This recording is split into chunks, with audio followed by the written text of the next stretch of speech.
कबीरदास जी ने कहा है कि धीरे धीरे रहे मना, धीरे सब कुछ होए, माली सींचे 100 घड़ा, ऋतु आए फल होए। बार की बात है, गांव में एक बाबा जी रहा करते थे और बाबा जी बड़े चमत्कारी थे। मतलब पूरे गांव वाले उनके चमत्कार का लोहा मानते थे।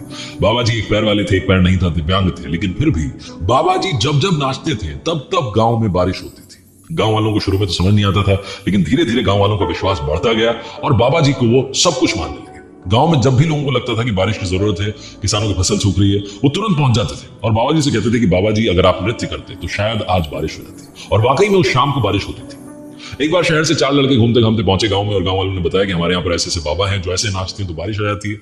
लड़के क्योंकि शहर के थे और वो सब था, तो उन्होंने बोला कि देखो बात ऐसी है कि हमारे शहर में ना बहुत आगे की सोच है और हम तुम्हारी गांव वाली सोच को नहीं मानते। दूसरी बात, ऐसा कहीं नहीं होता कि कोई बाबा नाचे और बारिश आ जाए, ये कौन सी बातें कर रहे हो। गांव वालों ने कहा कि चलो तुम्हें लेकर के चलते हैं। बाबा जी कुटिया पर ले गए। बाबा जी को बताया कि जो लड़के हैं हमें कह रहे हैं कि हम भी नाचेंगे तो बारिश होगी। तो जो चैलेंज था उन लड़कों ने बाबा जी को दिया कि बाबा जी पहले हम नाचेंगे फिर आप नाचना। पहले लड़के ने शुरुआत की, आधे घंटे तक लड़का नाचा, हर तरीके से वो नाचा, लेकिन बारिश नहीं। दूसरा लड़का नाचा, तीसरा, चौथा, सबने थोड़ा थोड़ा ट्राई किया, 15-20 मिनट, आधे घंटे। अब बाबा जी की बारी आई। बाबा जी ने नाचना शुरू किया, लेकिन बारिश नहीं हुई। 1 घंटा बाबा जी नाचे, बारिश नहीं हुई। 2 घंटा नाचे, बारिश नहीं। दोपहर हो गई, शाम होने लगी और जोरों की बादलों की आवाज होने लगी, जोरों से। अचानक से बारिश होने लगी। लड़के चमत्कार के आगे अभिभूत हो गए। उन्होंने हाथ जोड़ लिए, प्रणाम कर लिया, बोले बाबा जी चमत्कार हुआ तो हुआ कैसे? हम भी नाचे, एक एक करके नाचे, बारिश नहीं हुई। आप नाचे, बारिश कैसे हुई? बाबा जी ने जो कहा वो ध्यान से सुनना। बाबा जी ने कहा कि पहली बात तो जब भी मैं नाचता हूं मैं ये सोचता हूं और मानता हूं कि बारिश होगी।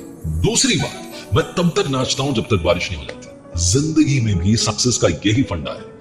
पहली बात तो ये मानकर चलिए कि आपको सफलता मिलेगी, और दूसरी बात, तब तक मेहनत करते रहिए जब तक कि सक्सेस आपको नहीं मिल जाती। वो कहते हैं ना कि लक्ष्य जो है अगर आपको नहीं मिल रहा है तो लक्ष्य मत बदलिए, कोशिश, आपका जो प्रयास है उसे बदलिए। जिस दिन आपने प्रयास बदल दिया, हो सकता है कि लक्ष्य आपके आसपास ही कहीं हो।